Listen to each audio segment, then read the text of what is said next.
Good evening, ladies and gentlemen. It's a huge privilege for me to be here today at TEDx Accelerate, especially because I would be talking about something which I have been living every day, every night, now for almost 10, 11 months, which is fighting, surviving the storm called COVID.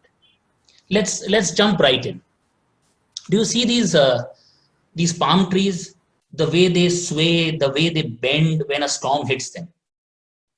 Similarly, in a situation of crisis, I think a lot of traditional truths also bend and sway, just like these trees, they change because they give way to human creativity. You must be remembering how in schools you were taught that traditional truths are known as proverbs. And that's the reason I called COVID a proverb killer, because it is so unique that it has changed a lot of long held beliefs for us. It has killed a lot of proverbs for us.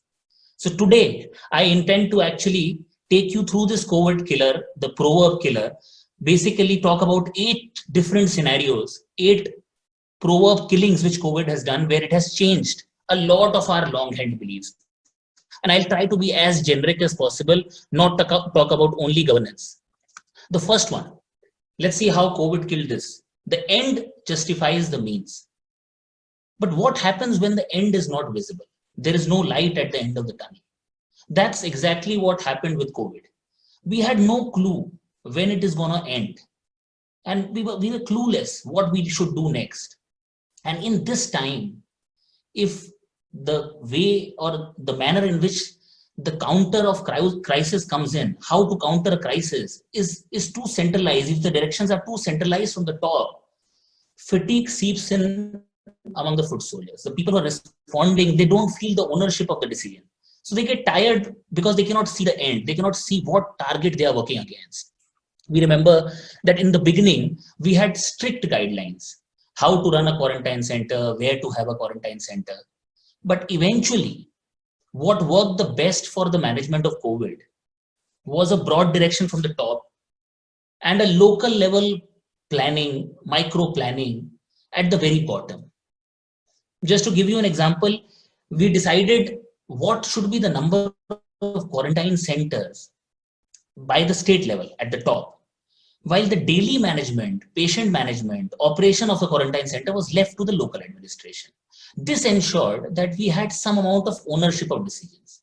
Housing societies converted their flats into quarantine centers. Slums had their community rooms into isolation centers. We basically converted an entire sports stadium into a COVID care unit, and I think it was done for the first time in the country. This decentralized model was working like magic for us. People were handling their own issues. If we generalize, this learning for a regular scenario, if you are going through a crisis, if your organization is going through a deep crisis, what we need to respond is respond with quasi-federalism. Something where decision making is not very centralized, not from the very top, so that there is no lack of ownership among the foot soldiers, but it should not be very democratic as well. It should not be very local, so that it leads to loss of focus. So we need a very mixed approach, which I call quasi-federalism. This one is interesting. Let's see. You must have heard this proverb. Gujarat, for example, had an earthquake. Odisha had a cyclone. So the nearby states used to help them. Southeast Asian countries have SARS. So the nearby countries bailed them out. But COVID was very unique. Nobody could help the other person out because all of us were in it together. And as a result, I realized that money or markets, they completely lost their value. We could no longer buy relief. So it didn't make any sense of having a lot of monetary relief or access to markets. Like, say, for example, a lot of Indians around the world were sending monetary relief. But what we needed were skills. We needed donation of skills. If you are a doctor, you volunteer. If you are a psychologist, you can counsel a few people. If you own a restaurant, you donate food. So in totality, disaster management was not limited to disaster management units. We needed all the cooks. We needed all the cooks for these broth. What did we do? We actually reached out to a lot of self-help group ladies. We asked them to make masks. Liquor manufacturing companies, we ask them to make sanitizers. They have access to alcohol. Plastic products, we ask plastic manufacturers to make us these face shields that you can see on the slide, where we could give it to our frontline workers. So we basically involved everybody. We entreated the final year students of nursing colleges, medical colleges to volunteer. If you extend this learning to an organizational crisis, you will realize that what is handy is if the departments come together. There is the boundaries between the departments are blurred. We cannot leave everything to the HR or the ops or the finance. What we need is everybody should be chipping in. Everybody should be chipping in what they are good at, their comparative advantage, as we call it. So I personally learned from this scenario that collaboration is the key to very innovative ways of handling a crisis. Money talks. Now, disaster response, you generally would have seen these teams very, very motivated. But during COVID, our disaster response teams, our response teams were not very motivated. The reason is they could have got affected for the first time. They could have got infected. Their families were, they were at threat. So they were very scared how to go about it. In any other disaster response, the chances of the responders getting affected is very minimal. So I decided that I would start visiting the houses of our staff, crematorium workers, ambulance drivers, hearse van drivers, staff. And in front of their families, I used to tell them that we cannot turn our back to the people now. Our job is very critical. We are indispensable. And slowly you would realize that this started evoking pride in them.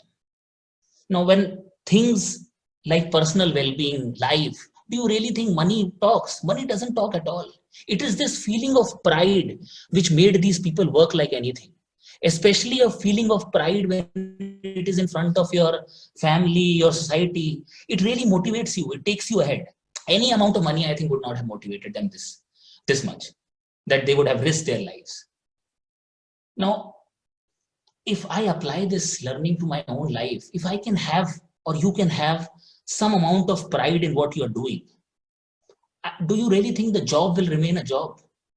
Every Monday you want to be at your work because you have so much of pride, you're so motivated that the job will not anymore remain a job. And this, I think, was a key learning for me from COVID, the way we handled COVID. Now, this one is very interesting, very close to my heart because it was very surprising. In the beginning, we realized that it's not the poor who are dying more, but it is the rich. Now, anybody would have thought that the poor are more vulnerable, but the rich were dying more. The reason is the rich actually were habituated to private healthcare, five-star healthcare. And initially they had to go to government hospitals because in the beginning of COVID, government hospitals were the main response centers for COVID. So they kept on ignoring their symptoms, doing self-treatment at home. They all knew that a stitch in time saves 9, but they were ignoring their self-interest. Now your question to me would be, were they really ignoring their self-interest? I would say no. No, they were not ignoring their self-interest. They were just ignoring their long-term self-interest over a short-term gain, like we all do. In the short term, they were scared to go to government hospital. So in the long run, they were ignoring their health, which was leading to these deaths and fatality. What did we do? We realized that we have to come up with a unique initiative, that we got COVID beds in private hospitals, some paid by the government, some on payment basis. We made a panel of doctors which basically were accessible to all the callers on payment basis, sample collection from home. So we basically kept our ego aside of being government or private. We were just providing facilities. If you can pay for it, well and good, you take it. Because what we wanted is to customize our solutions, change our offering, and save lives. So we realized that if in the short term we can provide these private facilities to these people, they will stop suppressing their symptoms. They will stop doing self-treatment. We will save lives. More generically put, as people who are facing consumers in a business, we need to target our products. We need to customize our products, our solutions, our public policy, so that it impacts the short-term gains, short-term interest of the consumer, of the citizen. And this is how our solutions should be designed. Now, moving on to the next one.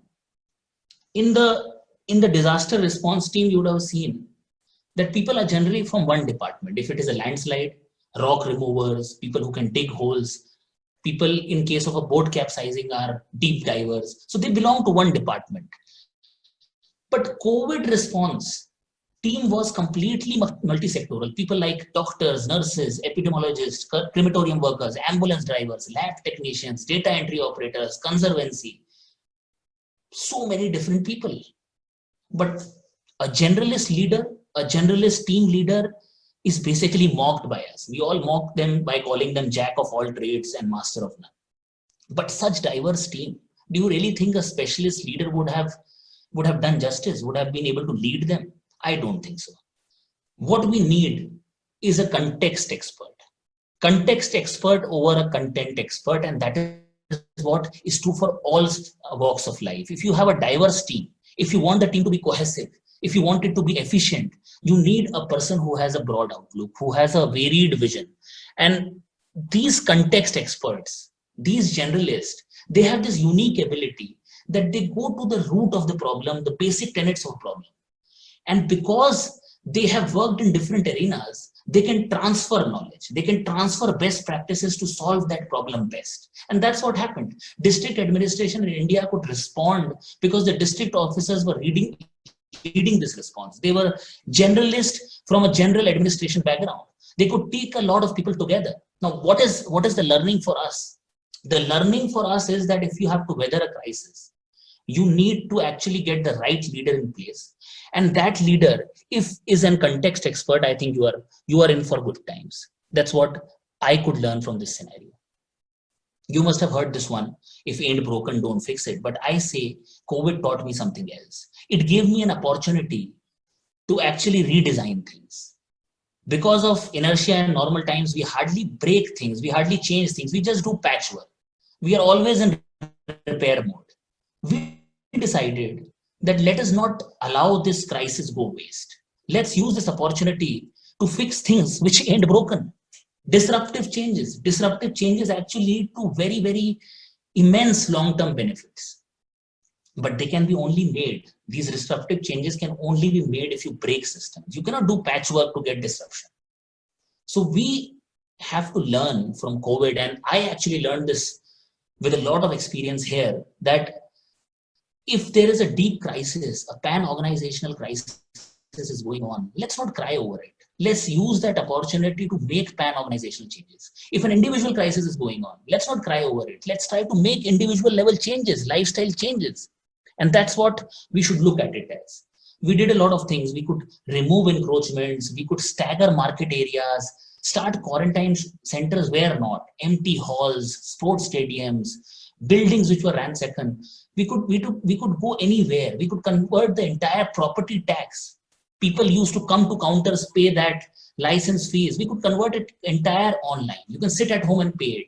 Every file in the office was made an e-file. An e-office was in front of people. Now, do you really think this could have happened if it was a normal time, if it was not a crisis? It would have required a huge push, huge resistance from employees, interest group, other stakeholders. So let's start capitalizing on these opportunities. Let's try fixing things which aren't broken. Let's break them and make them. This one is very close to my heart. In a normal scenario, in a regular disaster, the communication is mostly one way. You send out push alerts on mobile apps that it's raining heavily. Fishermen send SMSs that don't go onto the sea, it's rough. So it's a one-way communication. But COVID needed a two-way communication. The reason is very clear. It was a long lockdown. You cannot just ask people to stay in, because just telling that they will not stay in. Elderly needed medicines, families needed essential supplies. You will not believe that in our COVID helpline, we used to get calls from elderly people in the night just to check if there is somebody picking up the phone, if there is somebody available to help when they need. So just taking the horse to the water was not enough. You have to ask the horse, why is it not drinking the water? You have to have a two-way communication with people. And that's what we did. We started a lot of resident welfare associations, WhatsApp groups. We could take direct complaints, 24 hours dedicated helpline. If you see, it was an integrated helpline, hospital admissions, groceries, samples. You can call for on-call doctors, regular Facebook updates, Twitter updates, redressal camps. So the administration was available 24/7, and we had a two-way communication. And what this helped us in is that we had the least number of lockdown violations as compared to any other city around us. Now, what we learn from this, that in a crisis situation, believe that your communication strategy is the game changer. And if it is two-way, then you can weather the crisis really well. Now, this one is last, but it's very, very important. Something which really hit me is that I could see a lot of people not helping senior citizens, neighbors not helping neighbors, families not turning up for cremations. The highest paid executives were sitting at home, while the lowest paid ones were working day in, day out, no holidays. Our crematorium workers were cremating unknown dead bodies with all dignity. Our ambulance helpers picking up patients from the 6th floor, 7th floor of a building, carrying them down to the ambulance, and neighbors not helping them, families not helping them. Municipal staff went around footpaths, urban homeless, people who were hungry, they were fed. Now, my question to you is, do you really think blood is thicker than water? I don't think so. The frontline staff was more than family, was more than a relative, was more than a friend. And that is what we need to keep in mind. We need to invest in these people. We need to invest in cutting edge of in administration. Similarly, for an organization, if you're running an organization into a crisis and you want to weather it, you need to understand that you have to invest in your frontline people. Grocery suppliers, home delivery apps could not capitalize on this opportunity. They were top heavy. They didn't have enough delivery boys. What we need is a lean structure. Lean on the top and heavy on the bottom, just like a pyramid. And pyramid, as you understand, is very stable. It can weather any storm. And that's the kind of organizational structure. That's the kind of leadership we need to place. We need to invest in our people. Just to summarize for everybody's benefit here, that in a crisis, do remember to keep decision-making quasi-federal. Started with that. Get people to donate skills. Money and markets don't have any more value. Evoke pride in what you're doing. Customize solutions so that you can impact the short-term interest of a consumer. Get a leader who is a context expert. Don't shy away from breaking systems because the crisis is providing you that opportunity. Please break systems so that you can make new ones. Have a two-way communication strategy. And lastly, do invest in your frontline people. Do you remember the palm tree we started our discussion with? Every time it swayed, every time it bent, its roots got stronger. And I'm very proud, I'm very happy that as a race, we have emerged stronger from the storm of COVID. I thank you, and I thank you for your time.